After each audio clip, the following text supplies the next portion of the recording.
क्या बिहार में लोकसभा चुनाव और विधानसभा चुनाव एक साथ होंगे? क्या नीतीश कुमार जिस शर्त के साथ बीजेपी में आए, जिसे लेकर राजनीतिक जानकार बार बार कह रहे हैं कि वो चाहते थे कि विधानसभा चुनाव भी लोकसभा चुनाव के साथ हो जाए, क्या कुछ ऐसा ही होने जा रहा है या फिर किसी मध्यावधि चुनाव की आहट है? नमस्कार, प्रणाम, बिहार तक देख रहे हैं आप। मैं हूं आपके साथ इंद्र मोहन। आप सोच रहे होंगे, जब सरकार में सब कुछ ठीक है, विश्वास मत भी पा लिया, तो फिर मध्यावधि चुनाव की चर्चा क्यों हो रही है बिहार में?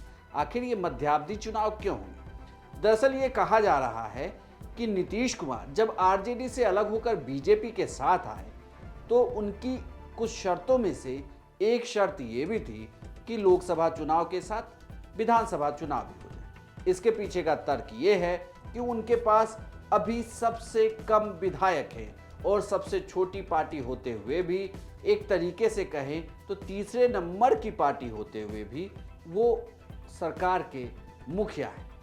वो जानते हैं कि अगर लोकसभा चुनाव के साथ ही विधानसभा चुनाव हो गया, तो जिस चिराग पासवान की वजह से पिछली बार चुनाव में उनकी सीटें कम हुई, उसे भी बीजेपी इस बार टाइट रखेगी। लेकिन क्या ये संभव है? क्या ये ऐसा होने जा रहा है? दरअसल अगर आप खबरों की माने तो बीजेपी के एजेंडे में फिलहाल विधानसभा चुनाव नहीं है।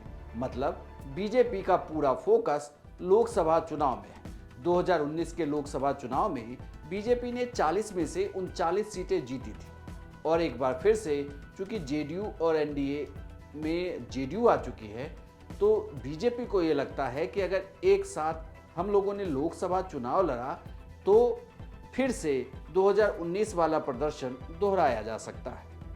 हालांकि इसे लेकर अब सवाल उठने लगे हैं कि चलिए, अगर ये मान लिया जाए कि लोकसभा चुनाव पहली प्रायोरिटी है, तो फिर कैबिनेट विस्तार भी क्यों नहीं हो रहा?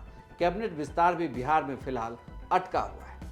लेकिन अब ये कहा जा रहा है, चूंकि जिस तरीके से बार बार तेजस्वी यादव भी दावा करते हैं और उन्होंने जो अपनी जन विश्वास यात्रा निकाली है, उसके पीछे का तर्क भी ये दिया जा रहा है कि बिहार में कभी भी मध्यावधि चुनाव हो सकते हैं। तो क्या ये चुनाव लोकसभा चुनाव के फौरन बाद होगा? क्या इस तरीके का फैसला लिया जा सकता है? विधानसभा भंग किया जा सकता है? राजनीतिक जानकारों की माने तो नीतीश कुमार फिर से एक बार चौंका सकते हैं। ये कहा जा रहा है कि 2025 से पहले ही 2024 में ही मध्यावधि चुनाव बिहार में दस्तक दे सकती है। और इस चुनाव के पीछे की बड़ी वजह यह है कि नीतीश कुमार चाहते हैं कि बीजेपी के तमाम सहयोगी और एनडीए का पूरा कुनबा मिलकर इस बार जब चुनाव लड़े, तो उनकी पार्टी उस चुनाव में एक बड़ी पार्टी के तौर पर उभरे। वो ये भली भांति जानते हैं कि अगर वो बीजेपी के साथ चुनाव लड़ेंगे तो उनका वोट प्रतिशत बढ़ जाएगा और इसी का फायदा नीतीश कुमार उठाना चाहते हैं। एक बात ये भी कही जा रही है कि 2025 में, जिसे लेकर कहा जा रहा था कि इसके बाद क्या नीतीश कुमार एक्टिव रहेंगे, तो अगर चुनाव 2024 में भी हो जाए तो ये कहा जा रहा है कि नीतीश एक बार फिर से चुनाव में एक्टिव दिख सकते हैं। इसी को लेकर ये दावा किया जा रहा है कि बिहार में मध्यावधि चुनाव लोकसभा चुनाव के फौरन बाद हो सकता है, क्योंकि लोकसभा चुनाव में अगर एनडीए का प्रदर्शन बेहतर रहा तो इसका फायदा भी नीतीश कुमार और एनडीए के सहयोगी दलों को मिलेगा।